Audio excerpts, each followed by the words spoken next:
하나님 아버지 감사합니다. UPS 코리아 526번째로 이끄신 하나님을 찬양합니다. 하나님 오늘도 우리가 드리는 정말 긴급한 기도들이 많은데 하나님 정말로 우리 몸이 연약하고 또 마음이 약해 주셔서 긴급성을 알지 못하고 주님 앞에 이렇게 방만하게 있었던 모든 죄를 주님 용서해 주시고 다시 기도하기를 원합니다. 다시 기도의 자리로 들어가기를 원합니다. 우리에게 맡기신 사명 포기하지 않고 주님 앞에 나가는 믿음의 종들이 되도록 주여 붙드시고 인도해 주옵소서. 오늘도 성령께서 함께 하시고 부족한 종이 증거하는 모든 것은 사람의 소리면 다 가려주시고 성령 하나님께서 남기고자 하시는 것만이 기억에 남을 수 있도록 주여 도와주시옵소서. 그렇게 하실 주님을 찬양합니다. 예수님의 이름으로 기도합니다. 아멘. 예, 우리 그래도 자리에 일어나셔서 전후 좌우에 계신 분들에게 다가가셔서 당신 때문에 열방의 복을 받습니다. 그렇게 한번 인사하시겠습니다.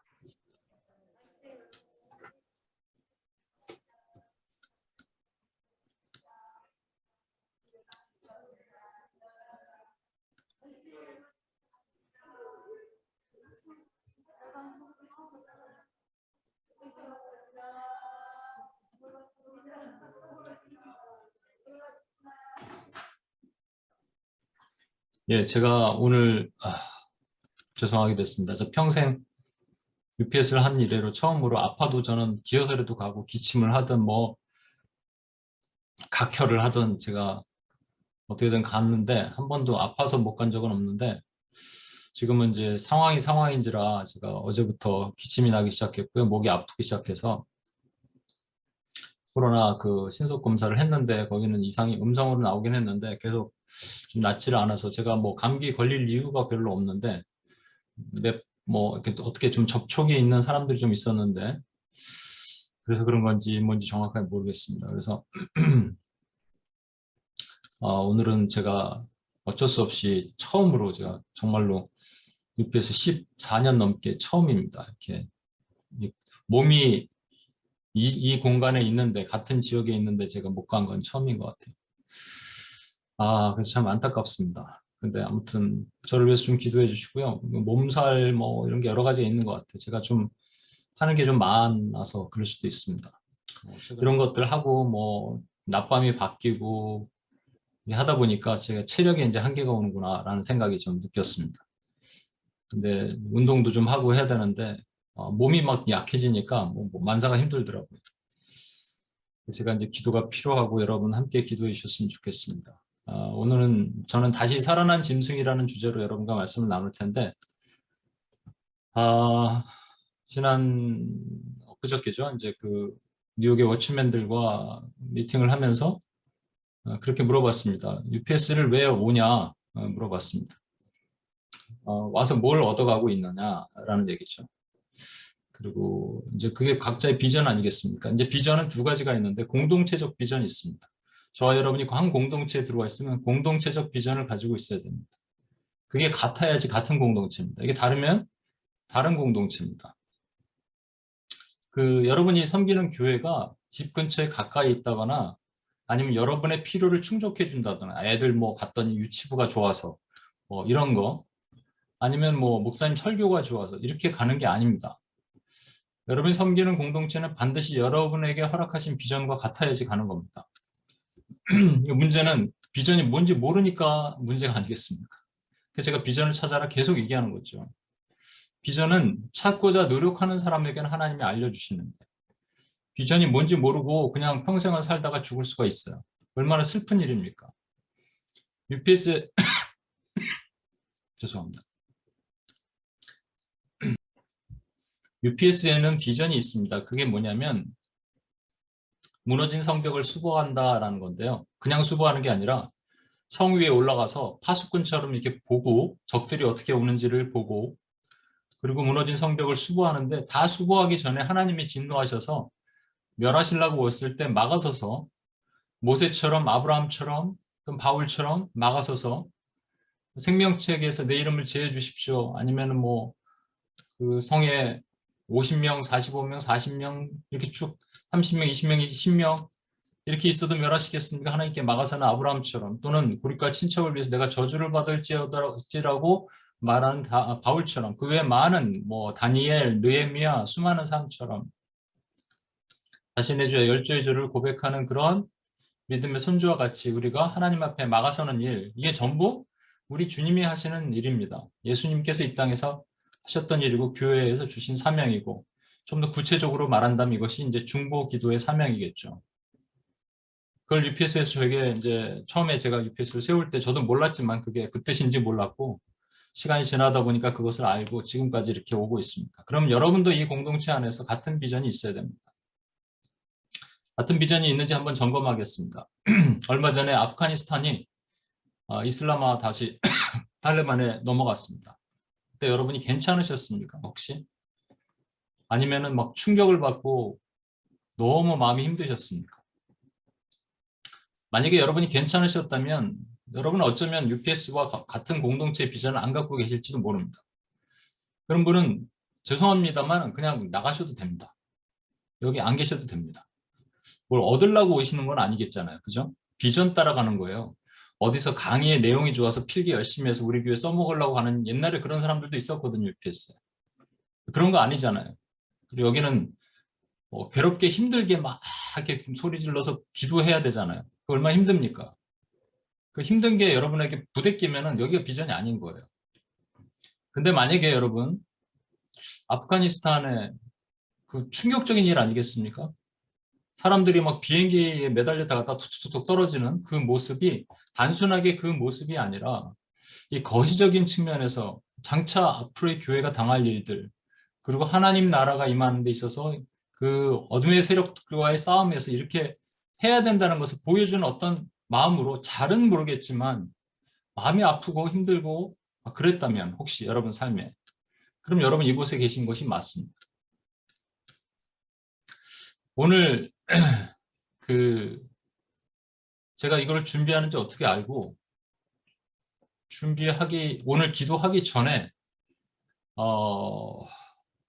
러시아가 우크라이나를 공격했습니다. 우리가 벌써 2주 전에 우크라이나, 그다음에 중국, 대만, 북한, 이 세계 공산주의 국가를 놓고 전쟁을 막아주시도록 이렇게 기도했는데, 저도 집에서 계속 기도를 해왔지만 정말 간절함이 없었던 것 같아요. 여러분들, 이게 만약에 북한이 이렇게 공격을 한다면 우리가 기도를 안 할까요? 아마 전 교회가 아마 금식하고 기도할 겁니다. 먼 얘기 같잖아요. 저 우크라이나는 러시아 알지도 못한 얘기. 근데 먼 얘기가 결코 아닐 거라고 저는 믿습니다. 그래서 여러분을 우리 UPS 안에 불러주신 것이 하나님의 뜻이 맞다면 여러분에게는 이러한 영적인 기능이 생겨야 됩니다. 어떤 기능이냐면 영적인 파수의 눈이 생기는 겁니다. 그전에는 그냥 봤는데, 어떤 자매가 그러더라고요. 뉴욕에 있는 자매인데, 그 워치맨 자매가. 그전에는 안 보였던 것이 이제 보이기 시작하더라는 겁니다. 그전에 간과했던 것들이 이제는 보이기 시작하더라. 그래서 기도할 수 있다. 기도문을 준비해야 되니까 그래서 기도문을 준비할 수 있다. 예전엔 표면적인 것만 놓고 기도했는데, 근데 이제 이 자매가 캠퍼스를 담당하고 있는데 지금 보니까 캠퍼스 아이들이 다 그러더라라는 거예요. 제가 지금 한국에 있는 어떤 다른 교회 섬기는 분들과 다른 좀 어떤 얘기를 했습니다. 하는데 제 말을 못 알아듣는 거예요. 이렇게 말귀를 못 알아들을까 그랬거든요. 말귀를 못 알아듣는 게 아니라 비전이 달라서 그렇구나라는 것을 깨달았습니다. 그러니까 저와 여러분을 이곳에 불러주셔서 하나님의 한 공동체로 한 마음으로 기도하게 하신 게 엄청난 축복입니다. 지금 소수의 사람이잖아요. 근데 하나님께서는 어찌 보면은 더 줄여야 될 수도 있어요. 하나님 많다고 뜻이 통일되는 게 아닐 수 있거든요. 우크라이나 사태를 놓고 기도를 준비하려고 제가 이걸 준비하고 있고, 그 다음에 이제 온임교회, 뉴욕 온임교회는 한국 서울 온임교회도 이렇게 마지막 제주는 선교적 교회로 다 흩어집니다. 어디 노숙자 교회, 탈북자 교회, 그다음에 파키스탄, 뭐죠? 캄보디아 교회, 인도 교회 이렇게 흩어지는데 뉴욕도 흩어져서 예배를 드립니다. 인도 교회, 그다음에 중국 교회, 그리고 우크라이나 교회 세 군데를 가는데, 이번 주는 우크라이나 교회만 가자. 가서 우리가 함께 기도해주고 함께 찬양하고 그 교회를 위해, 그 성도들을 위해서 함께 울어주자. 그랬는데 벌써 오늘 전쟁이 터졌어요. 그런데 다시 우리가 기도하면 하나님께서 지금 이 암울한 상황을 다시 평정시켜 주실 것이라 믿습니다. 여러분, 이 전쟁은요, 우리랑 전혀 관계없을 것 같죠? 아닙니다. 제가 예견을 하는데요. 우리에게도 엄청난 어려움이 올 겁니다. 여러분의 직장도 어려움이 없고 영의 경제 모든 상황들, 한국의 그 상황들 다 어려움이 올 수 있습니다. 그러니까 우리랑 상관없는 게 전혀 아닙니다.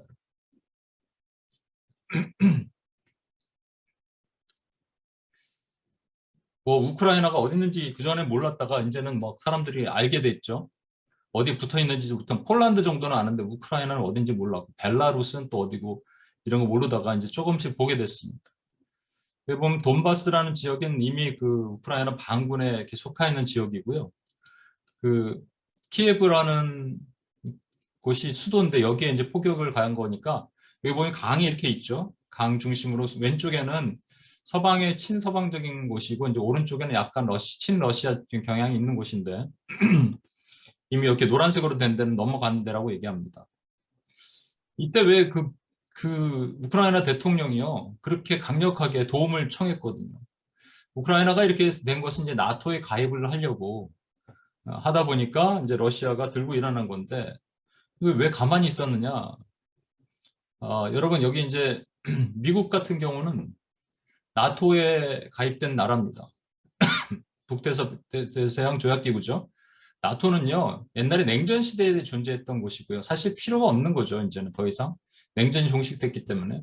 그럼에도 불구하고 러시아가 여전히 그 발톱을 숨기지 않고 있기 때문에 계속적으로 나토의 필요성이 있고 그러다가 나토가 점점 회원국이 많아지기 시작했어요.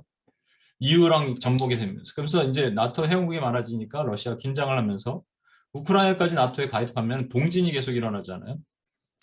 그래서 러시아가 뭔가 지금 도를 지나친 그런 일을 하고 있는 겁니다. 다른 나라들은요.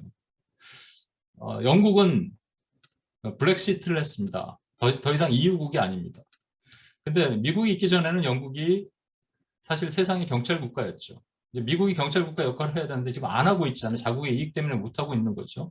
바이든 정부가. 그러니까 영국이 그걸 하려고 우크라이나에 많은 군사력을 보내기도 했지만 택도 없는 부족한 겁니다. 프랑스는 자기가 중재를 한다고 얘기합니다. 그런 이유가 뭐냐면 프랑스는 나토가 아닌 EU가 이것을 같이 대응해야 된다고 얘기합니다. 나토가 들어가면 미국이 들어가고요. EU가 들어가면 미국이 빠집니다. 미국이 빠지면 가장 영국도 없으니까 EU에 그래서 가장 군사력으로 군대로 장사를 할 수 있는 나라가 프랑스입니다. 각국의 이익이죠 다. 독일은요 러시아에서 오는 그 송유관이 있거든요. 가스 송유관 그게 독일을 관통하는데 이거 막으면 큰일 나죠. 그러니까 각자의 이익 옛날에는 그런 게 없었어요. 냉전 시대는요 서방과 그러니까 어둠의 세력, 뭐 백의 세력, 뭐 이런 식으로 해갖고 서방 세력과 그 다음에 소련과의 이 싸움이 있었는데 요즘은 그렇지 않다는 것이죠. 이기주의죠. 개인적인 이기주의. 그래서 여러분 잘 보시면 사실 이것도 하나님이 그렇게 허락해 가시는 것이라고 저는 생각합니다. 러시아 얘기를 잠깐 할게요. 소련 얘기를. 소련이라 그러죠. USSR. 이렇게 광대하게 컸습니다. 그래서 여러분 이게 이제 1917년 이후부터 그 소련 공화국에 이제 태동이 되는 건데 사실은 1차 세계대전 이후에 이렇게 커질 줄 누구도 몰랐던 것이죠. 이게 전체가 소련이 해체되는 게 오른쪽 사진이니까 전체 15개 국가가 11번이 러시아니까 러시아 가장 크죠. 그리고 이렇게 많은 나라들이 함께 하는 것이 이제 소련 공화국, 소비에트 공화국이 되는 거죠. 그래서 우리는 이 냉전 시대에 살지 않았기 때문에 잘 모르지만 냉전 시대에 살았던 사람들은 이 성경적인 해석에 의해서 소련을 그냥 악의 축, 악의 세력으로 딱 규정을 하고 이렇게 봤던 것은 사실입니다. 왜냐하면 그래서 수많은 교회가 박해를 받고 수많은 교회가 어려움을 겪었던 것도 사실이기 때문이죠. 그런데 이제 소련이 해체되죠. 91년도 12월 26일 날. 저도 그때 뉴스를 보고 깜짝 놀랐습니다. 저 이렇게 뭐 그런 거에 관심이 별로 없었던데 아니 어떻게 이런 일이 있을 수 있을까 하고 깜짝 놀랐어요. 그때 등장한 인물 머리에 지도 모양이 그려져 있는 고르바초프 서기장입니다. 고르바초프 서기장이 더 이상 러시아가 소련이 연합 그 공동체로서 역할을 감당할 수 없다라는 생각이 들어서 1991년 8월에 여기 지금 우크라이나 밑에 있는 반도가 크림반도라고 있는데 크림반도에서 부시 대통령과 이게 회담을 하고 거기 그 휴양지에 잠깐 머무는 사이에 러시아 안에서 쿠데타가 일어납니다. 만약 그게 성공했으면 이게 소련이 무너지지 않았겠죠. 근데 그게 실패로 돌아가면서 결국은 여기 지금 이쪽에 있는 나라들이 발트 3국이라고 얘기하는데 잘도 모르시죠? 리투아니아, 뭐 라트비아, 그다음에 에스토니아, 저도 잘 모르는 나라들이에요. 이런 나라들이 처음으로 91년 8월에 9월에 이제 독립을 선언합니다. 그러니까 이제 도미노 현상이라는 거죠. 너도 나도 독립을 선언하니까 그냥 놔두면은 안 될 것 같으니까 일단 해체를 합니다. 소련을 해체하고 새로운 것들로 같이 만들기로 한 거죠. 그게 벨라베자 조약으로 세 군데 나라가 특별히 이제 벨라루스라는 나라와 우크라이나와 러시아가 같이 조약을 맺을 때 이제 보리스 엘친이라는 대통령이 그 일을 하는 겁니다. 1991년 12월 26일일 겁니다. 25일 크리스마스 때 고르바초프가 소련 해체를 선언하고 26일부터 발효가 되고요.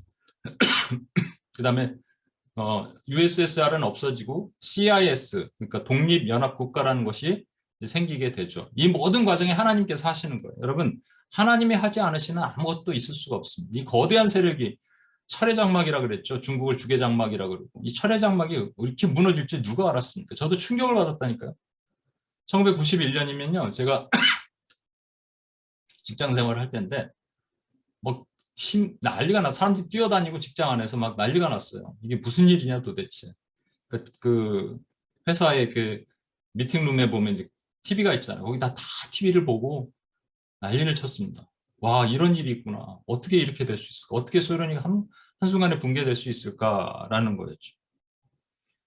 근데 이것을 이제 여러분 이거 궁금하면 요즘 뭐 우크라이나 러시아 뭐 유튜브든 어디든 뭐 자료도 엄청 많으니까 저는 그 살짝 여러분의 맛배기를 알려드리는 거니까 저도 잘 모르고요. 저도 뭐 이거 전문가가 아니니까 여러분 한번 잘 살펴보시면 좋겠고요. 저는 이제 여러분과 함께 이 뒤에 하나님이 숨겨놓으신 의도와 우리가 싸워야 될 것들을 좀 나누고자 합니다. 먼저 이 우크라이나라는 나라가요. 9세기에서 13세기 보면 키예프 루스라는 나라였습니다. 키예프 루스의 그 대표적인 그 블라드미르 1세 혹시 들어보셨죠? 블라드미르 1세가 여기 가장 그때 강건했죠. 그래서 키예프 루스라는 그래서 지금 수도 이름도 우크라이나가 키예프잖아요. 키예프 루스라는 이 나라가 슬라브 민족인데 이들이 이 키예프 루스가 지금 우크라이나의 원조가 되었다라고 주장하는 쪽이 있고요. 또 다른 쪽에서는 키예프 루스가 우리의 선조다 사실은 이라고 말하는 사람들이 있습니다. 그렇게 말하는 사람들이 우크라이나가 아니고 러시아입니다. 여러분 이제 많은 사람들이 특히 이제 세대주의적 경향을 가진 많은 분들이 성경을 볼 때 러시아랑 중국 같은 이런 나라들이 힘을 가지고 있는 나라들이 장차 뭐 이스라엘을 침공할 것이다. 이란과 힘을 합쳐서 뭐 이렇게 보는 많은 해석들이 있습니다. 그 중에 대표적인 것이 이런 겁니다. 인자야 너는 마곡 땅에 있는 로스와 메섹과 두발 왕 고개게로 얼굴을 향하여 그에게 예언하여 이르기를 주 여호와께서 이같이 말씀하시기를 로스와 메섹과 두발 왕 고가 내가 너를 대적하여. 그러니까 곡과 마곡이라는 전쟁인데 곡이 어디고 마곡이 어딘지 모르겠지만 아무튼 거기에 있는 나라들이 있는데 왕이 있는데 로스와 메섹과 두발이라는 왕이 있다라는 거예요. 그제 가장 먼저 있는 로스가 뭐냐? 이게 이 루스에서 나왔다. 러시아다라고 보는 해석이죠. 여러분 그 곡과 마곡의 전쟁이라는 게 뭔지 잘 이거 설명하면 또 긴데 제가 목이 아파갖고 막 정말 같이 있었으면 그래도 막 침 튀기면서 얘기할 텐데 여러분 잘 들으셔야 돼요.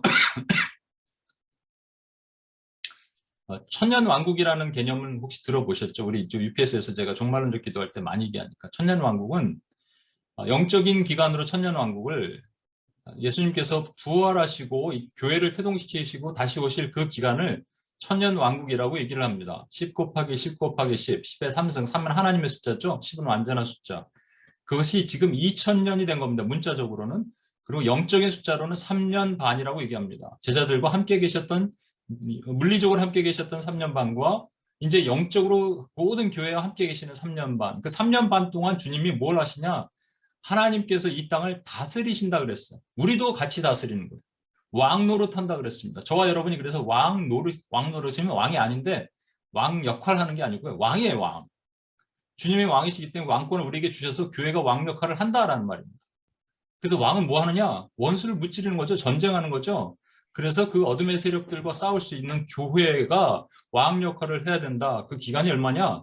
2000년 기간이고 문자적으로는, 실제적으로는, 영적으로는 1000년, 더 그 의미적으로는 3년 반이라는 말입니다. 그 기간에 사단은 어디 있느냐? 이게 이제 이거의 해석이 분분한 거예요. 그 기간에 사단이 이제 저와 여러분이 계속적으로 보았던 것은 사단은 예수의 발 밑에 무조갱에 갇혀 있습니다. 근데 그러면 전쟁이 왜 있어요? 어둠의 세력들이 왜 일어나요? 그럴 때마다 하나님께서 그것을 허락하시는 일들이 일어나기 시작해요. 허락하시는 일들. 근데 그런 관점으로 보지 않고서는 어떤 천년 왕국을 실제적으로 주님이 이제 오시면 우리가 들림받아서 천국에 가고요.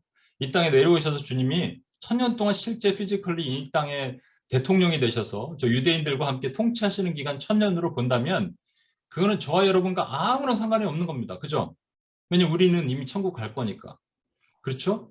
그걸 해석을 고가 마국의 전쟁을 천년 왕국 이후에 천년이 참에 그러니까 천년 동안 잘 평화롭게 이 땅에 유대인들과 예수님이 잘 하시고 우리는 어디 있는지 모르겠어요. 위에 있을지 밑에 있을지 모르겠지만 저와 여러분은 이제 벽을 뚫고 나가는 부활체 몸인데 이 땅에 있는 사람들은 일반체 몸이잖아요. 그럼 우리는 어떻게 될까? 뭐 그것도 잘 모르겠습니다. 그 사람들의 말에 의하면 아무튼 천년이 다 찼어요. 그러니까 그 옥에서 놓여서 나와서 땅의 사방 백성인 곡과 마곡을 미혹하고 모아 싸움을 붙이리니 그 수가 바다의 모래와 같으리라. 이 곡과 마곡이 로스, 메섹, 두발, 그러니까 러시아와 뭐 이란과 도발마 그 터키 뭐 이런 나라들일 것이다라고 주장하는 사람들인데 참 슬픈 해석이에요. 왜냐하면 천년 후의 얘기거든요. 천년 동안 살 사람이 누가 있어? 그냥 천국 가서 기다리고 있으면 되지, 그렇죠? 걱정할 필요도 없어요. 그런 우리에게 적용되지 않는 말씀이 무슨 의미가 있겠냐는 거예요.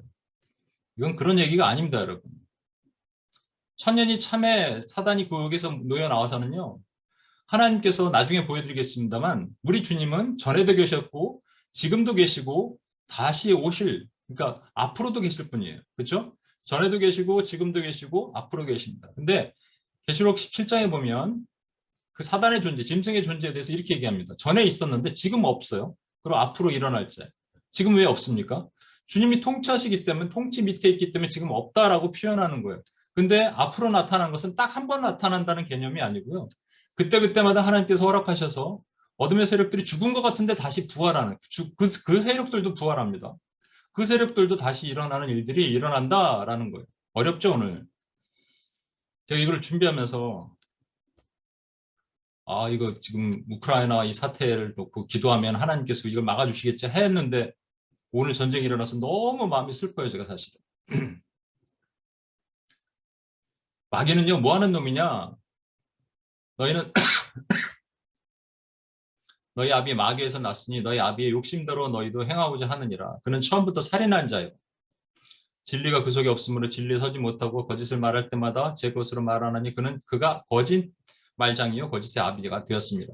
여러분 모든 종교 그죠? 이슬람 뭐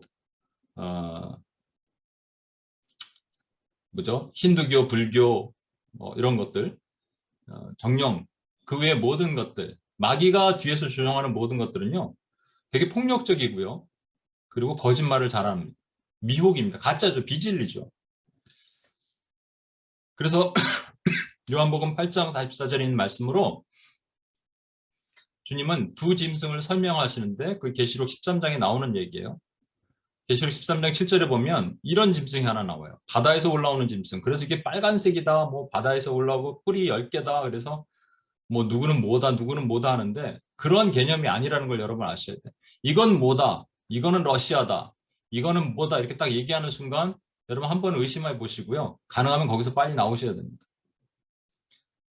여기 또 흰색이 있으니까 이거는 뭐다 이렇게 얘기하는 것도 있어요.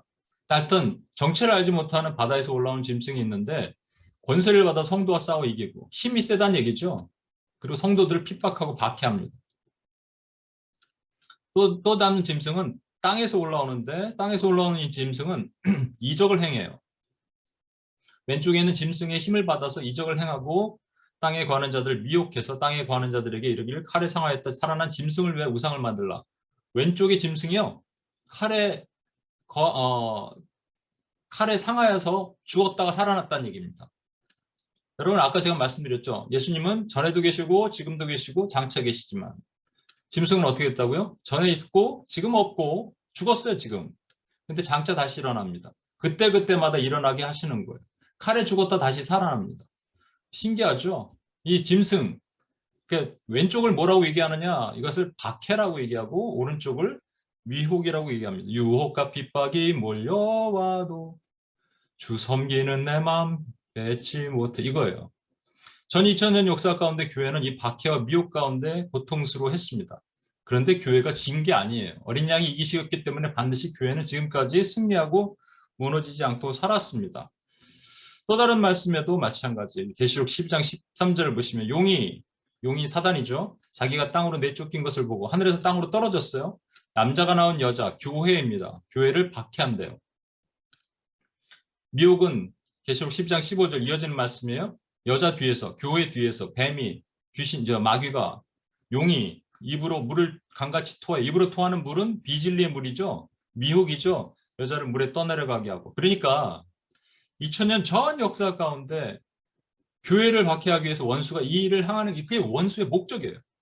하나님을 직접적으로 공격 못하니까 하나님이 세우신 하나님의 형상으로 입은 사람들을 공격해야 되는데 웬만한 것들은 자기 밑에 두었거든요. 근데 안 넘어오는 것들이 있어요. 누구냐? 그러니까 교회란 말이에요. 그러니까 교회를 공격하려면 두 가지를 쓰는 거예요. 박해, 피지컬한 공격과 또 하나는 그래도 안 넘어오니까 막 박해를 하니까 안 넘어오니까 그래서 미혹을 하는 거죠. 이런 그 이소부화 있잖아요. 어떤 사람이 옷을 벗기는 것을 태양과 바람이 대결을 하죠. 바람이 먼저 막 합니다. 그러니까 사람 옷을 벗기려고 하니까 이 바람이 불면 불수록 더 옷깃을 여미고 안 벗겨지죠. 그때 태양이 어떻게 합니까? 뜨겁게 비치니까 벗겨지잖아요. 마찬가지입니다. 바람이 박해라면 태양은 미혹인 거. 이 둘은 공동 작품이에요. 결코 따로 놀지 않습니다. 이 둘이 어디서 많이 나타나느냐? 많은 곳에서 나타나지만 결과적으로 전략적 영적 전쟁 우리가 오늘도 기도하고 있는데 이슬람, 힌두, 불교, 정령 그리고 여기 공산주의에서 나타났는데 제가 공산주의 얘기를 좀 하겠습니다. 그 북한에 이제 북한에 있는 사람들에 대해서 두 가지 측면으로 기도하는 교회들이 있습니다. 한 교회는 어떻게 기도하느냐? 김정은의 악한 정권이 빨리 무너지게 하여 주시옵소서 이렇게 기도하는 사람들이 있어요. 또 어떤 쪽은 어떻게 기도하느냐면 저 북한에 있는 힘들고 어려운 사람들, 박해받는 가난하고 굶주려서 정말로 힘든 사람들, 그 사람들 빨리 건져주십시오라고 기도합니다. 두 개가 다 필요한 기도인데요. 두 개가 이게 분리돼서 따로 기도하면 결국은 하나는 아까 세대주의적 관점으로 잘못 기도하는 곳이고요. 또 하나는 인본주의적 관점으로 사람 중심으로 기도하는 게 됩니다. 그래서 우리가 뭘 기도해야 되는지 좀 알려드리겠습니다. 공산주의 그러면 이런 데피니션이 있습니다. 인간의 각성과 사회 통제를 전제로 생산수단의 공유 및 인간 평등에 반하여 계급과 부의 소멸을 목표로 하는 정치, 경제, 사회, 문화상의 이념이다. 어렵죠? 세 가지만 그냥 전제를 하겠습니다. 공유가 있다는 거고요. 또 하나는 평등이 있다는 거고요. 계급과 부의 소멸이니까 혁명이 있다는 겁니다. 먼저 공유. 이 말을 하면서 상당히 많은 사람들이 이렇게 얘기합니다. 이거 성경에 나오는 것이다. 성경 어디 나오냐? 그러니까 초대교회에 나온다는 거죠. 초대교회 보면 통용하는 일이 있다는 거죠. 믿는 사람들이 다 함께 있어 모든 물건을 서로 통용하고 또 재산과 소유를 팔아 각 사람의 필요에 따라 나눠준다. 여러분 오해하면 안 됩니다. 초대교회 통용을 했는데 왜 통용했는지 아십니까? 어떻게 통용했는지 아세요? 이렇게 통용했습니다. 믿는 무리가 한 마음과 한 뜻이 돼요. 그러니까 있는 사람이 없는 사람 나눠주고 이런 것도 좋은데 없는 사람도 없는 사람을 나눠줬습니다. 근데 떡이 하나 있는데 두 개 있는데 배부르니까 하나 나눠준 게 아니고요. 나 이게 먹고 싶은데 저 사람을 위해서 나눠준 거예요. 그게 한 마음 한 뜻이 된 거예요. 그게 교회예요. 그게 통용입니다. 그런데 공산주의의 통용은 뭐냐면 다 정부가 가져서 골고루 분배해서 나눠준다는 겁니다. 이렇게 되면 어떤 문제가 생기느냐. 그래서 이런 얘기도 나온 토지의 공개념 얘기가 나오는 겁니다. 이것도 성경에서 나온다고 얘기를 합니다. 요즘 토지의 공개념, 정부가 땅을 다 가지고 소유하고 있어요. 그래서 필요한 곳에 정부가 그 필요한 토지를 나눠주고 임대를 준다는 그런 개념이겠죠. 성경에 있다라고 얘기하는 거예요. 그게 희년이라는 것이죠. 희년이 뭐예요, 여러분? 77이 49. 그러니까 7년 동안, 6년 동안 일하고 7년째 안식을 주고, 그러다가 77이 49, 49년째 돼서 50년째 되는 해는 사람들을 해방시키라는 말입니다. 땅도 그렇게 하라는 거죠. 땅을 갖다가 나눠주라는 개념이, 그러니까 희년이라는 거죠. 자유를 선포하고. 여러분, 어떤 사람이 20살에 종이 됐습니다. 너무 가난해서. 50년 후면은 70년이에요. 70살이에요. 그때 뭐 땅을 받아서 뭐 하겠어요, 여러분? 좀 어리면 10살에 들어왔다 해도 60살이야. 예. 그리고 성경에 단 희년이 이루어진 단 한 번의 사례가 있을까요? 없습니다. 여러분 보세요. 다윗이 희년을 선포했어요. 히스기야가 선포했습니까? 도대체 누가 선포했어요?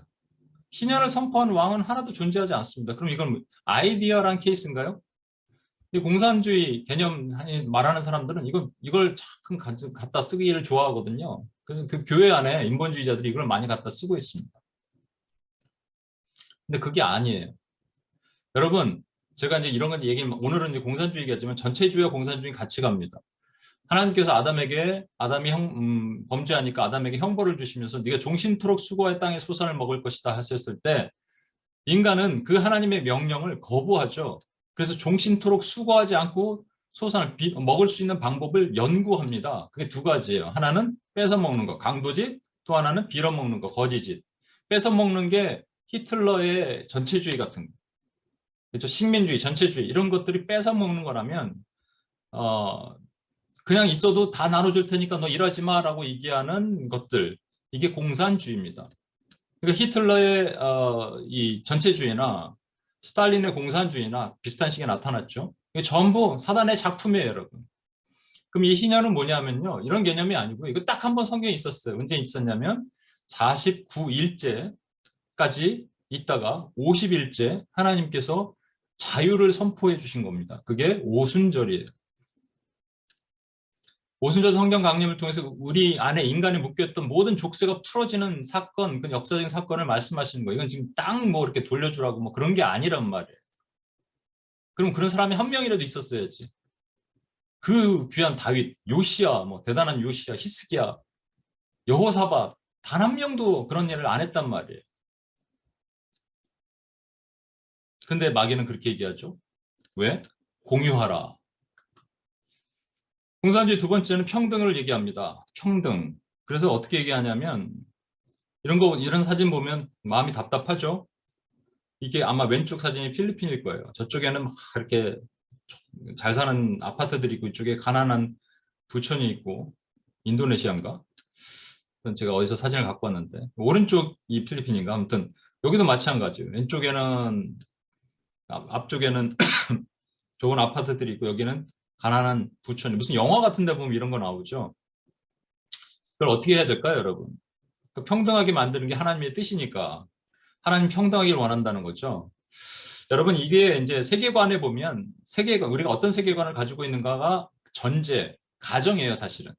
그리고 그것에 대한 신념이라는 건데 이걸 얘기하려면 하나님의 그 평등을 얘기하려면 이런 전제와 가정이 있어야 됩니다. 첫 번째, 하나님이 인간을 평등하게 창조하셨다. 맞습니까? 틀립니까? 하나님이 인간을 평등하게 창조하셨죠. 예, 맞습니다. 인간은 그래서 평등해질 수 있다. 맞습니까? 틀립니까? 틀리죠. 만약에 인간이 평등해질 수 있다면 이 지체부자유 하는 우리 송명희 시인이나 지난번에 우리 영상 다니엘 기도 때 봤던 김희아 집사님이나 오른쪽에 이게 다은이일 거예요. 다은이. 얘는 지금 벌써 이게 뭐 제가 2년 전인가 했기 때문에 꽤 컸을 텐데 얘는 어떻게 됐을까 지금 걱정이에요. 이런 분들은 이 사람 걸 뺏어서 여기다 나눠줄 수 있는 개념이 안 되잖아요, 여러분. 그렇죠? 그러니까 이게 어떻게 하나님이 평등하신 하나님이라 할 수 있겠습니까? 그래서 평등하신 하나님이라고 부르지 않고요. 성령의 시인이 공평하신 하나님은 평등의 하나님이라 아니라 fairness, 공평하신 하나님이라는 거예요. 우리 눈에는 이게 커 보이지만 하나님 눈에는 결국에 궁극적으로 우리가 이 땅에 천년만년 살 거면 하나님은 불공평하신 하나님이 됩니다. 그런데 하나님이 공평하신 이유는 궁극적으로 우리가 다 천국으로 갈 거예요. 이 땅의 삶을 살면서 하나님께서 우리에게 주신 사명을 완수하기 위해서 우리에게 때로는 얼굴이 이렇게, 때로는 가난하게, 때로는 불구로, 때로는 이런 모습, 저런 모습으로 우리를 부르시는 거예요. 그게 공평이에요. 평등이 아니란 말이에요. 근데 마귀는 계속 꼬드기죠. 너희는 평등해야 돼. 하나님은 평등의 하나님이야. 그런 말씀 하신 역사가 없습니다. 주님 이 땅에 평등을 주러 오신 분이 아니에요. 공평한 것들을 하시기 위한 것입니다. 얼마 전에 7.14 때 제가 말씀을 나눴는데, 우리가 많이 오해하는 건, 목자들이 그 천사의 소리를 듣고 예수님을 이제 경배하러 갔죠. 그때 천사들이 불렀던 노래가 뭡니까? 하늘에는 영광, 땅에는 평화라고 대부분 여러분 이제 가시면 어딘가 뭐 성탄절 이런 때 가면요. 이렇게 짧게 붙여놓은 데들이 있습니다. 그건 거의 99% 인본주의자들입니다. 하늘에는 영광, 땅에는 평화가 아니고요. 하늘에는 영광, 땅에는 기뻐하심을 입은 사람들 중에 평화란 얘기입니다. 그래서 주님은 이 땅에 오실 때 평화의 왕으로 오지 않으셨어요. 분쟁의 왕으로 오셨다고 스스로 말씀하셨어요. 내가 온 검을 주러 왔노라, 평화를 주러 온 게 아니라 아버지와 어머니가, 며느리와 그 시어머니가 다투는 거예요. 한 집안에서. 뭐 때문에? 복음 때문에. 그 불신자와 안 믿는 어머니와 믿는 딸이 싸우는 그런 개념도 있겠지만 그거보다 더 심한 건요. 30년, 40년 교회를 다녔던 어머니가 교회 다니는 신앙생활 제대로 하는 딸과 싸우는 거예요. 신앙생활 제대로 하고 있는 아들과 아버지가 싸우는 겁니다. 왜? 이게 복음이니까. 주님은 이 땅에 평등을 주러 오시지 않으셨어요. 공평을 주러 오셨습니다. 공평하신 하나님이신 거죠. 마지막으로 혁명입니다. 공산주의는 반드시 혁명이 있어야 됩니다. 노동자 혁명이죠. 그래서 여러분, 부르주아가 프롤레타리아랑 너무 떨어져 아까 그림처럼.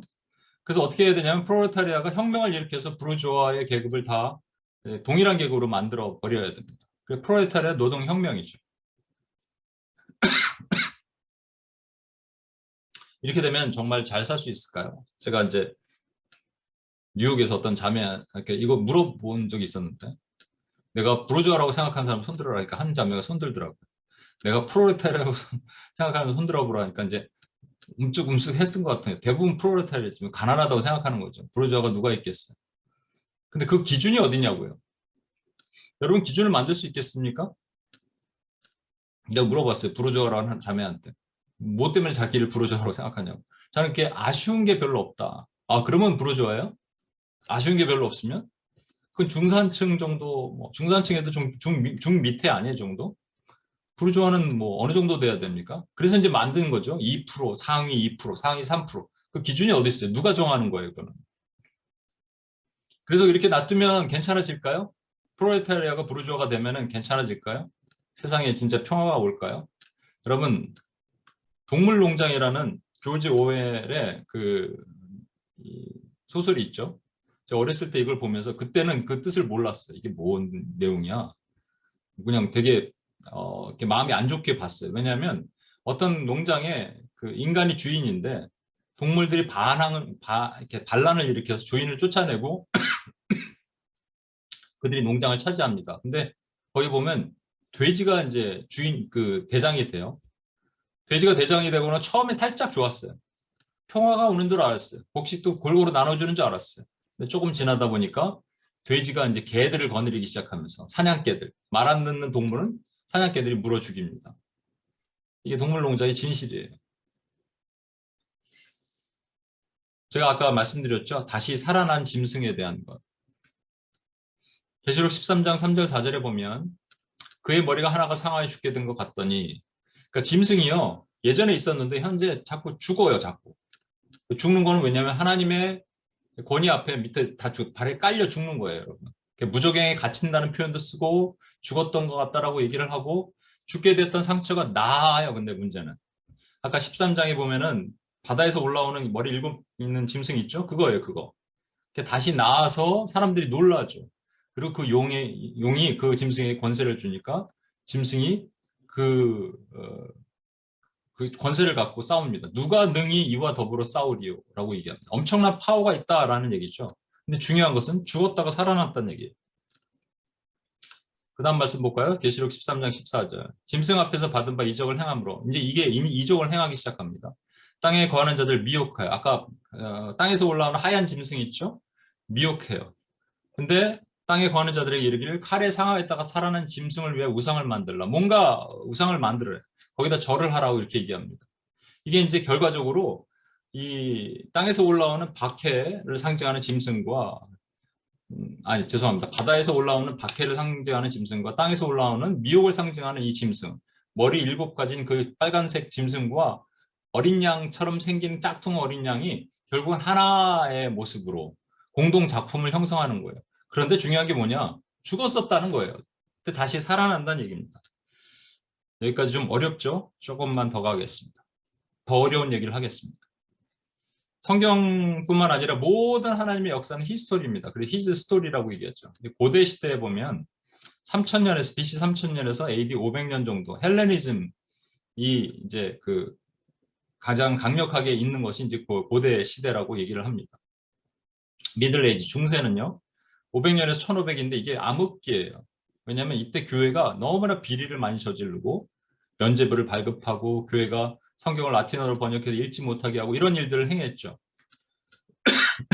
이게 중세 암흑기입니다. 천년 암흑기.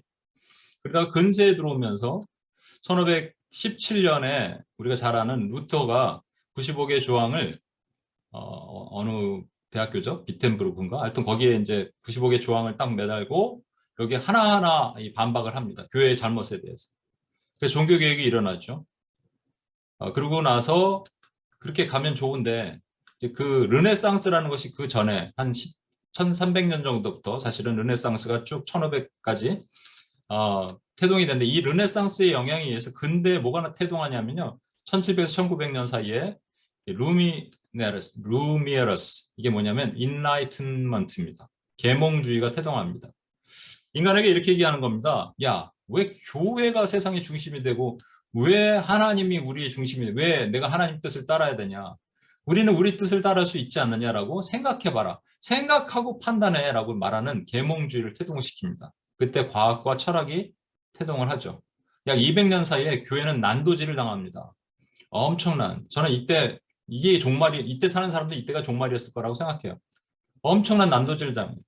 교회 그러니까 성경에 있는 모든 것들이 다시 보니까 가짜처럼 보이는 거예요. 창세기도 가짜고 예수님 무리를 걸은 것도 가짜고. 그래서 하이 크리티시즘이라 해서 고등 비평이라는 게 나오기 시작하는데 성경을 비평하는데 이건 완전히 정말로 지옥의 땔감 같은 놈들이 모여서 성경을 그렇게 비평하기 시작합니다. 그래서 자유주의가 태동하는 거예요. 그래서 지금까지 뿌리가 내려오는 그 인본주의 신학들이 전부 거기서부터 시작해서 나온 겁니다. 그리고 현대로 와서는 1900년부터 지금까지 1900년도에 이게 이제 이렇게 가니까 인간이 중심이 되고 너무 좋잖아요. 근데 하나님 가만히 안 계시죠. 그러니까 1, 2차 세계대전을 터뜨리십니다. 그래서 아까 히틀러가 나오고 스탈린이 나오고 그런 일을 했어요. 아까 말한 것처럼 전체주의와 공산주의. 그리고 우리가 저와 여러분이 살고 있는 시대를 포스트 모더니즘. 포스트 모더는 자꾸 보니까 교회가 중심이 됐다가 인간이 중심이 됐다가 뭐가 중심이 되면 안 좋거든요. 그래서 중심을 다 빼자라는 게 포스트 모더입니다. 어렵죠? 조금만 더 가보겠습니다. 저는 이 얘기를 하려고 하는 겁니다. 거대 담론. 중세시대에는요. 그 교회의 교부들이 거대 담론을 움직였어요. 근데 그건 지들만 갖고 있어요. 라틴어로 된 성경과 신학도 자기들만 알고 있으니까 이게 확산될 이유가 없습니다. 근데 루터가 종교개혁을 하고 그 다음에 칼빈이 등장하고 치빙글리가 나오고 하면서 거대 담론, 교회 성경으로 돌아가자라는 Back to the Bible, 거대 담론이 성경이 된 겁니다. 그러니까 전 세계를 움직이는 메타 내러티브, 세계를 움직이는 하나의 이론, 하나의 논리가 있다면 그것이 이것이다가 거대 담론이거든요. 그게 성경이 된 거예요. 그 성경에 신학적인 연구가 나오기 시작했죠. 그러다가 1700, 1900에 뭐가 태동했다고요? 자유주의. 자유주의가 태동하면서 거대 담론이 바뀌기 시작합니다. 인간에 의해서. 뭐로? 이론, 사상, 철학으로 바뀌어요. 이게 뭐 교회 이 성경에 들어와서 성경을 막 물타기 시켜버렸고요. 이런 것들이 온 세상을 지배하는 거대 담론이 되는 수많은, 거기에 이제 진화론, 유물론, 뭐 정신분석학, 뭐 이런 것들이 그때 1800년도 뭐 50년 플러스 마이너스 이때 막 나오기 시작하는 겁니다, 여러분. 이 세상을 지배하는 어떤 하나의 힘이 되는 거예요. 그게 거대 담론이라고 얘기합니다. 그런데 포스트 모던 시대는 어떻게 한다고요? 이제 그걸 이즘이라고 얘기하는데, 포스트 모던은 이거 아무것도 중간에 두지 말자는 거죠. 교회도 두지 말고, 근세 시대에 있는 성경도 두지 말고, 아니 근대 시대에 있는 거대 담론도 싫다는 거예요. 뭐 진화론, 뭐 유물론 막 자꾸 맨날 싸우고 막 이러니까 이거 하지 말고 그냥 가운데를 비워두자라고 얘기하자는 겁니다. 여러분, 근대 시대에 태어났던 태동됐던 중요한 거대 담론 중에 하나가 바로 유물론과 인간론입니다. 유물론과 인간론이에요. 그런데 그게 없어졌어요. 포스트 모던 죽었어요, 여러분. 죽었어, 끝났어. 이제 없어져야 되죠? 없어질까요? 안 없어져. 그래서 다시 살아나는 거예요.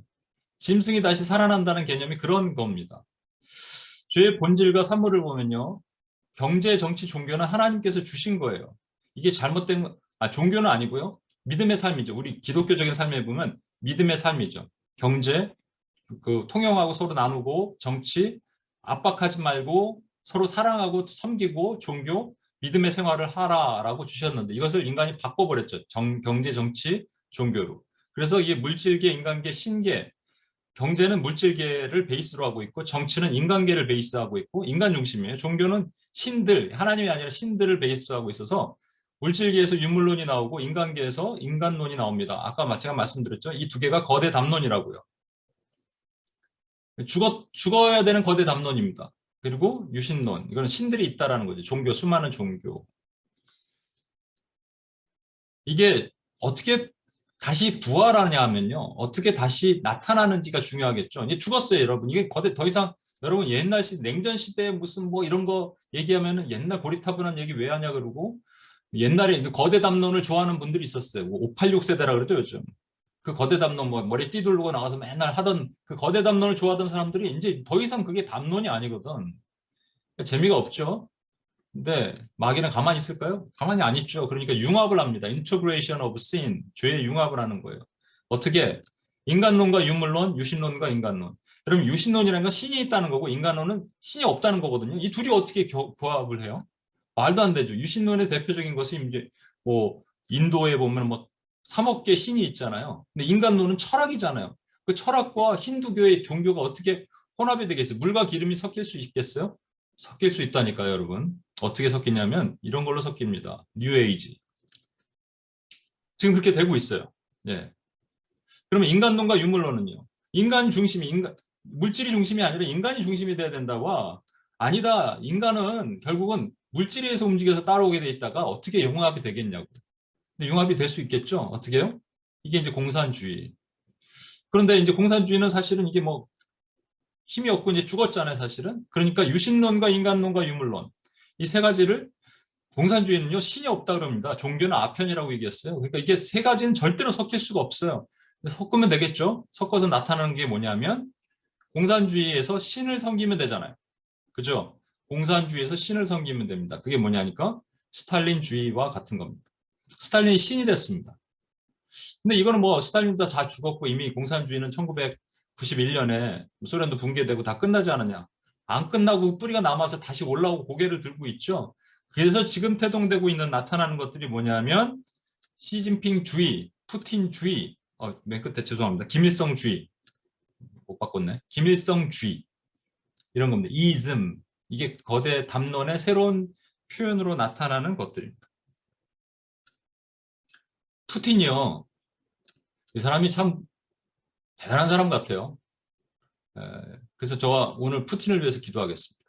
푸틴을 잡고 있는 미혹하는 어둠의 영이 예수 이름을 결박받도록 마하나임의 군대를 그 우크라이나 땅에 보내시도록. 러시아 편이냐 우크라이나 편이냐 저는 이런 거 따지지 않습니다. 그렇게 따지면 또 이게 그 정치적인 개념이 되거든요. 푸틴은 아까 말한 그 옐친이 1999년인가요? 1999년에 갑자기 사임을 해요. 2000년 1월인가 사임을 합니다. 못해 먹겠다고. 그리고 푸틴을 이 사람 총리인데 이 사람 참 잘한다. 그래서 푸틴이 대통령이 됩니다. 그 당시에는 러시아가 4년 중임이었어요. 그러니까 8년만 하고 끝날 수 있는데 8년 끝나고 자기 측근을 대통령으로 세워요. 자기는 총리가 다시 됩니다. 그리고 실질적인 대통령 역할을 해요. 그러고 나서 다시 대통령에 도전을 해요. 도전을 하는데 법을 바꿔요. 법을 바꾸는데 어떻게 바꾸느냐. 그냥 바꾸면 헌법을 그냥 함부로 건드리면 그것도 문제가 있잖아요. 그러니까 역사의 길이 남을 사람으로 되고 싶은 거죠, 이 사람은. 그래서 국민 투표를 합니다. 근데 이 푸틴이 그동안 어떻게 해왔냐. 그동안에 고르바초프나 보리스 옐친이나 그 외 그 전에 바로 전 대통령 이름 까먹었네. 너무 약했거든요. 냉전 시대를 회고하면서 그때를 좋아하던 그래도 소련 그러면 강국 이렇게 했던 그것을 회상하는 많은 사람들은 강력한 나라를 원하겠죠. 이게 뭐예요? 미혹이에요. 미혹. 여러분 중국에 있는 사람들한테 탄압받고 있잖아요. 이 사람들은. 근데 그래도 좋습니까? 그럼 좋다 그럽니다. 여러분 설문조사하면 70%가 나와요. 시진핑. 푸틴은 얼마 나오는 줄 아십니까? 82%가 나옵니다. 있을 수 없어요, 여러분. 이건 말이 안 되는 거야. 50% 넘어가면 그건 심각한 문제인 거예요, 여러분. 쇠뇌되고 있다는 얘기죠. 이 사람들이 쇠뇌되고 있습니다. 미혹당하고 있어요, 푸틴에. 푸틴은 저한테는 억하심정 없습니다. 이 뒤를 보셔야 돼요, 여러분. 이건 전부 전면에 있는 것들이고 사람들이고 그 뒤에 뭐가 보입니까, 여러분? 마귀 새끼를 봐야 돼요, 여러분. 어둠의 영이 혈과 육의 싸움이 아니라잖아요.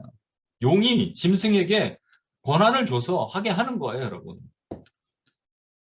그 중에 여러 가지 중에 제가 오늘 얘기했으니까 또 잘못 듣고 또 나중에 가고 계시록 13장에 있는 이게 빨간색 올라오는 거는 공산주의라 이렇게 얘기하는 분들 있으면 참 내가 슬퍼할 것 같아요. 그게 아니에요, 여러분. 그러니까 어떤 모습이든지 죽었던 것들, 하나님께서 짓밟아서 죽게 했던 것들이 다시 나타나는 모든 것들이 지금 우후죽순처럼 많이 나타나고 있다는 겁니다. 대표적인 게 공산주의고요. 그리고 세계는 융합되는 것이죠. 오늘 제가 안 보겠지만 용, 짐승, 거짓 선지자가 융합합니다. 마지막에. 그 융합이 돼요. 정치, 경제, 물질화, 인본화, 종교가 융합이 안 되는 거거든요. 융합이 돼서 나타난 것들이 이런 거예요. 시진핑주의, 푸틴주의. 여러분 지금 우크라이나가 지금 러시아가 치는데 미국이랑 EU가 또는 나토가 막을 수 있을까요? 못 막아요, 여러분. 그 전에 막았어야 돼. 오바마 때. 푸틴이 그 크림반도 2013년 공격할 때, 14년 공격할 때. 못 막아요. 이미 이 사람은 이제 제정신이 아닙니다, 여러분.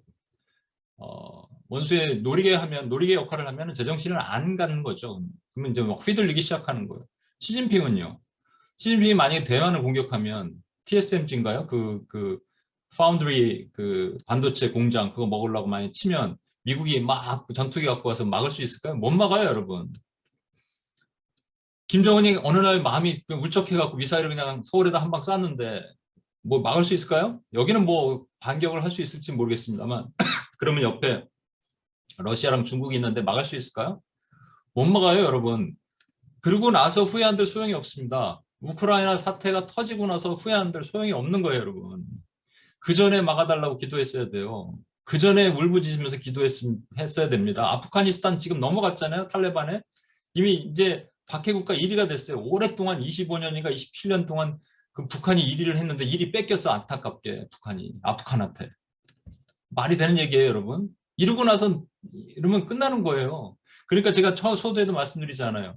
우리 공동체적 비전을 갖고 있는 여러분이 이 자리에 모인 것이 맞다면 제가 지금 드린 말씀을 가지고 가슴이 아파야 돼요. 심각하게. 아, 큰일 났다. 이거 돼야 됩니다. 그게 안 된다면 이 밑에 있는 군소 것들도 마찬가지입니다. 제가 이것만 하나만 더 보여드릴게요. 큰 것만 그런 게 아니에요. 여러분 소련이 해체하고 나서 이 지역을 스탄 지역이라고 얘기하거든요. 스탄에 아프가니스탄과 파키스탄 빼고 5개 국가가 있는데요. 이런 나라들이에요. 뭐 아시죠? 카자흐스탄, 우즈베키스탄, 키르기스탄, 타지키스탄, 투르크메니스탄 이런 나라들. 이런 나라들의 5개 국가의 이 사람들이 전부 뭔 줄 아세요? 이게 독재자들입니다. 여기도 마찬가지예요. 여기도 뭐가 되느냐? 융합돼 갖고요. 이런 작지만 이건 좀 작아서 우리가 눈에 보이지 않는 것뿐이 이런 것들이 해동하고 있습니다. 주님은 우리에게 커뮤니티를 주셨어요. 커뮤니티가 교회거든요. 교회를 왜곡시키면 커뮤니즘이 됩니다. 근데 교회가 바르게 쓰면 커뮤니온이 됩니다. 커뮤니온은 성찬이죠. 예수님의 몸을 뜯는 것. 교회는 예수님의 몸으로 사는 곳이 돼야 됩니다. 원수마귀는 끊임없이 우리를 무너뜨리고 엎드려뜨리고 합니다. 아까 읽었던 말씀, 계속 들고 말씀드린 말씀이 이겁니다. 다시는 살아나는 짐승, 계시록 17장 3절에 보면 내가 본 짐승은 전에 있거나 지금은 없으나 장차 무종에로부터 올라와 멸망으로 들어갔자니 He was, He is not, and He is about to come. 근데 우리 주님은 전에 계셨고 지금도 계시고 장차도 계십니다. 그럼 누가 이겨요? 주님이 이기죠. 뭐만 하면, 우리가 간구하면, 우리가 기도하면. 같이 한번 기도하겠습니다. 제 마음이 너무 힘들었어요. 오늘 아침 뉴스 보고. 조금만 하루라도 빨리 내가 혹시 기도했으면, 우리가 같이 했으면 괜찮지 않았을까? 근데 여러분, 지금이라도 알면 되는 겁니다. 지금이라도 우리에게 주신 사명대로 살면 되는 겁니다. 짐승이 죽었다가 다시 살아나서 교회를 박해하고 핍박하는 일들이 일어나고 있습니다. 공산주의 영이 그 중에 하나이고 그뿐이 아니에요. 여러분, 아프가니스탄, 이슬람, 불교, 힌두 다 일어날 거예요. 아프가니스탄의 사태가 그거였고요. 이제 이 공산주의 영이 죄의 융합으로 일어납니다. 푸틴주의, 시진핑주의, 김일성주의. 지금 전쟁의 위협으로부터 세상에 공포를 몰아가고 있습니다. 이 공산주의 영이에요. 사람 보지 마시고 뒤에 있는 거 보셔야 돼요, 여러분. 어둠의 권세, 더러운 영, 마귀의 군대. 죽었는데 다시 살아나요. 하나님이 어떤 이유인지 모르지만 갈라디아서에 보면은 우리를 위해서 하나님 그 원수의 세력을 다시 믿는 자와 안 믿는 자를 구분하기 위해서 주신다고 얘기했어요. 공산주의 영을 주셔서 공산주의 영을 주께서 직접 싸워주셔야 됩니다. 우리는 못 싸웁니다, 여러분. 주여 싸워주십시오. 그 거대한 세력 앞에 우리는 아무 힘이 없습니다. 그러나 주님이 함께 하시고 주님이 도우시면 하나님 아버지, 우리가 기도할 때 원수가 두려워 떨 것이고 우리가 부르짖을 때 흑암의 세력이 균열이 가게 될 것이고 원수의 성벽이 무너지게 될 것입니다. 우리가 같이 한번 주여 한번 외치며 같이 한번 기도하고 나가겠습니다.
번째로 기도하겠습니다. 여러분, 우리 절박함이 없어요. 아마 이 한반도에서 뭐 미사일이 떨어지고 그랬으면 우리는 뭐 금식하고 할 텐데, 옆에 나라라고, 아니 먼 나라라고, 어디 있는지도 모르는 나라라고 그랬겠지만 아닙니다. 다 연결되는 겁니다. 하나님의 백성, 하나님의 교회는 다 하나의 나라예요. 그래서 보고 기도해야 돼요. 이미 우크라이나의 전쟁이 발발했습니다. 이로 인해서 우리에게 직접적 간접적 피해가 지금 없겠지만 곧 나타납니다. 여러분, 곧 나타납니다. 푸틴의 생각을 잡고 있는 폭력의 영, 공산주의 미혹의 영이 묶어지고 끊어지고 떠나가도록 기도합시다. 많은 분들이 푸틴을 해석하는 걸 제가 봤는데 사람이 바뀌었다고 얘기해요. 옛날에 그 어떤 그런 것들, 정의로운 부분이 있었던 부분이 있는데 뭔가 이상해졌다는 거죠. 어둠의 영이 잡고 있는 겁니다. 강팍한 영이 잡고 있는 거예요. 전쟁의 영이 잡고 있는 겁니다. 우크라이나 사태로 인해서 더 많은 피해자가 일어나지 않게 하시고 교회를 지켜주시고 이 전쟁이 빨리 종식되게 하시고 하나님 더 확산되지 않게 하여 주시도록 우리 주여 한번 외치며 같이 한번 기도하겠습니다.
이 시간에는 교회들을 위해서 기도하겠습니다. 교회는 현재 이런 사태에 두 가지로 극단적으로 나눠집니다.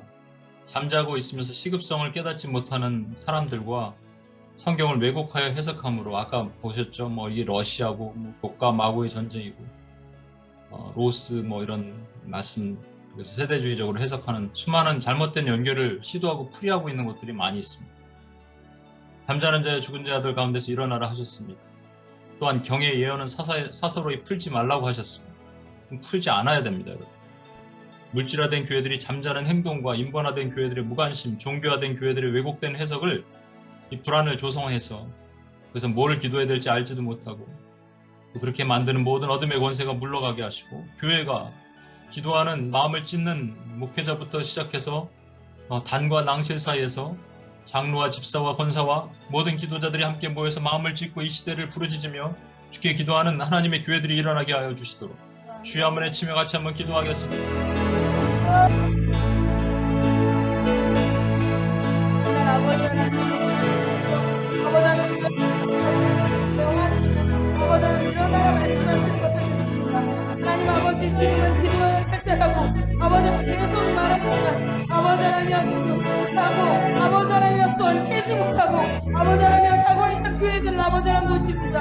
사랑하는 아버지 하나님 이것이 무엇을 말씀하시는 것인지 아버지 하나님 이 사인이 아버지 하나님 무엇인지를 아버지 하나님 정말 깨닫고 더욱 아버지 하나님 앞으로 나와서 지금 아버지 하나님 지금 일어나고 있는 이 모든 해석들 아버지 하나님 그 우리가 알고 있는 것이 아닌 아버지 하나님 우리가 아버지 하나님 우리의 마음대로 해석하고 아버지 하나님 또한 이것을 볼 때에 이것을 더욱더 말하게 하게 하는 아버지 하나님 원수를 보십니다. 하나님 아버지 그들을 아버지 하나님 자신의 눈으로 아버지 하나님 그 말씀을 해석하고 자기 마음대로 정말 해석하고 아버지 하나님 하게 하는 저 마지막 원수를 예수 명령의 이름으로 공급하고 떠나가게 하시기 바랍니다. 하나님 아버지 미혹입니다.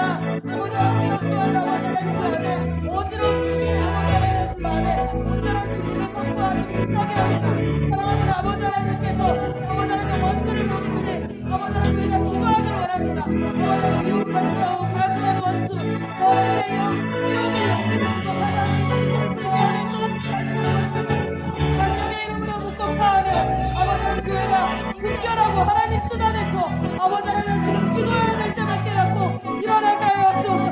사랑하는 아버지 하나님 눈물을 끓이며 아버지 하나님 일어나게 하옵소서.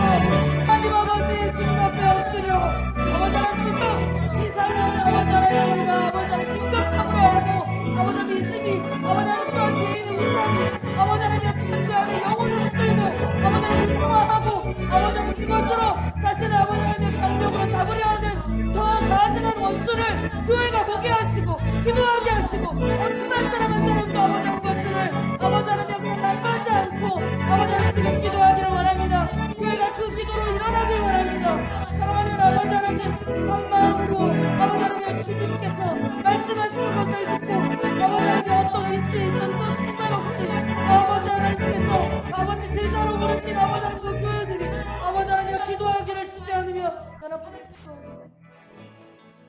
시간에는 우리 같은 마음으로 기도할 사람을 보내달라고 기도하겠습니다. 단순하게 UPS 이 자리를 채우기 위해서 하는 게 아닙니다. 저희가 그 장소를 옮겨야 되는데 그 전에부터 계속적으로 주신 마음이 있었어요. 하나님께 이제 새로운 기도자들이 와야 됩니다. 눈이 영안이 뜨여 있고 또 함께 울고 부르짖고 기도할 수 있는 공동체가 생겨야 됩니다. 그런 기도의 용사들이 필요합니다. 그런 기도의 눈을 갖게 우리 스스로 여기 계신 분도 그런 기도의 눈을 갖고 그러한 공동체적 비전을 가져야 됩니다. 그리고 그런 용사들을 보내달라고 기도하겠습니다. 20년, 30년 교회를 다녀도 자기 유익을 위해서 기도하는 죄에 빠지지 않고 하나님 나라 의를 위해서 눈물로 간구하며 마음을 찢고 기도하는 그것을 위해서 준비시켜 놓은 사람들을 불러 모아 주시옵소서. 뮤트를 푸시고 주여 한번 외치며 같이 한번 기도하겠습니다. 하나님 아버지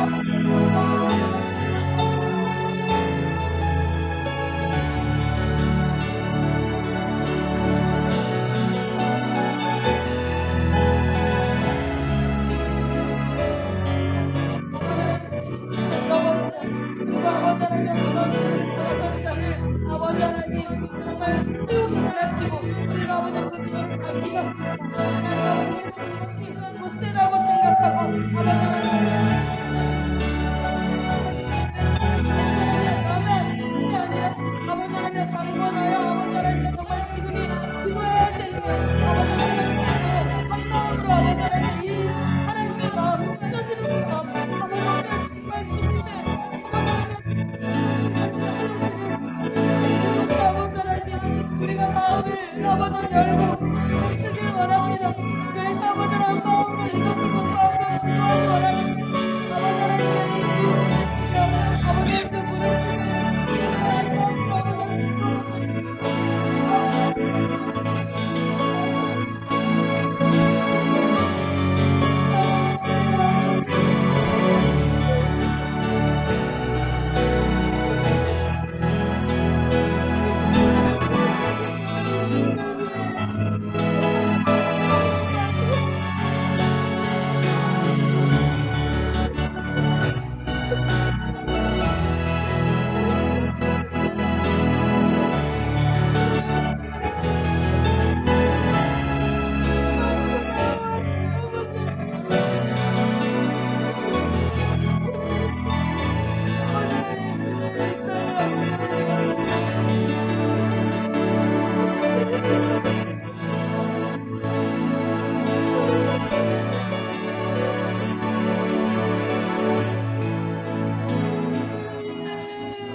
우리 마지막으로 기도하겠습니다.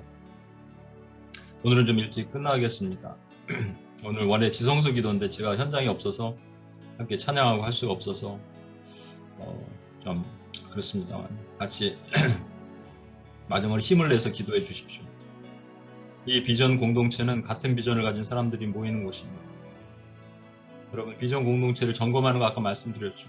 이런 어려운 일이 있을 때 우리 마음이 아파야 됩니다. 그리고 비전 공동체는 비전을 받았는데도 불구하고 이 자리를 떠나면요, 제가 뭐 겁주려고 드리는 말씀이 아닙니다. 그런 경우들 많이 봤고요. 그러면 여러분이 떠난다고 떠나시는 게 아닙니다. 그러면 하나님의 진노가 임합니다. 주신 비전의 공동체 안에서 하나님 사명을 감당하게 하시고 나의 공동체적 비전이 분명하게 하나님 나를 기도로 부르신 사명임을 중보 기도자로 성을 소부하는 자로 워치맨으로 또 하나님 앞에 막아서서 원수 때문에 하나님이 그 진멸해서 멸하시는 것을 막을 수 있는 자로 우리를 부르셨는데 하나님 그 사명을 감당하는 UPS 그리고 여러분이 되게 해달라고 여러분의 비전을 하나님께 올려드리며 다시 한번 주여 한번 외치며 같이 한번 기도하고 나가겠습니다.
기도자들이 아버지 하나님 그 사명을 붙들고 이 자리에서 아버지 하나님 주님과 함께 올세로 작정하고 아버지 하나님 주님의 손 붙들고 아버지 하나님 그곳에 가기를 작정하고 아버지 하나님 정말 주님이 부르시는 아버지 하나님 그 자리에 그거로 우리에게 묻혀주시는 아버지 하나님 그 자리로 나아가게 쉬지 않는 아버지 하나님 그 말씀을 원합니다.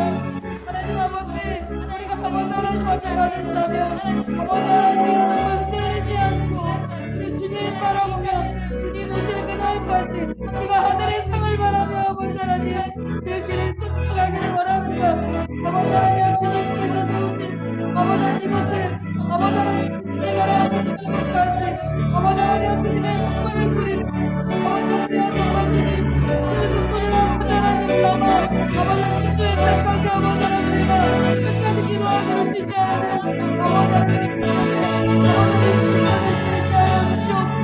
하나님 아버지 그 사명을 가지고 나오는 자들이 아버지 주께서 아버지 하나님 아버지 하나님 경통의 은혜를 주시고 아버지 하나님 멀리 주님이시는 그날 아버지 하나님 주님께 받은 그 삶과 아버지 하나님 주님의 아버지 영광을 가지고 아버지 하나님 주님을 만날 그날을 아버지 하나님께 수하게 하여 주시길 기도합니다. 하나님 아버지 이 땅에서 아버지 하나님 주님 만드는 것이 그것밖에 없는데 하나님 아버지 주님께서 아버지 하나님 그 직성을 가지고 하나님 아버지 감사합니다. 주여 우리로 하여금 기도자로 부르셔서 이 어지럽고 또 급한 때 우리에게 하나님 파수꾼의 사명과 기도자의 사명을 맡기셨습니다. 하나님 전 세계를 휘 감으려고 그러는 어둠의 권세를 주님이 아십니다. 시간은 주님께 간구합니다. 우리 힘으로는 안 되지만 하나님이 저것들을 막으시고 저 사악한 존재들을 하나님 예수의 이름으로 결박받고 끊어지고 파해지게 하시고 지금 그 어둠의 영에 혼미하게 당해서 혼돈을 입고 있는 하나님 그 정치 지도자들과 또 그 세력들이 예수의 이름으로 결박받기를 원합니다. 그 어둠의 세력들로부터 자유롭게 되기를 원합니다. 그 영이 맑아지게 하시옵소서. 마하나임의 군대를 보내주시옵소서. 주여 그래서 하나님 아버지 이 우크라이나 사태로 인해서 그 이후에 이어지는 그 공산주의 영이 확대되고 확산되는 하나님 아버지 그 일을 하나님 아버지 일이 일어나지 않도록 주여 막아주시옵소서. 우리가 기도하지 않아서 주여 어둠의 세력들이 활개를 펼쳐 죽었다가 다시 살아나는 짐승들이 나타나는 것을 회개하게 됩니다. 주여 하나님 아버지, 전에도 계셨고 지금도 계시고 장차 오실 주님께서 반드시 승리하시고 어린 양의 승리를 선포하는 우리에게 주 승리의 그 소식을 주님 알려주시고 나타내 주시옵소서. 그렇게 하실 주님을 찬양합니다. 예수님의 이름으로 기도합니다. 아멘.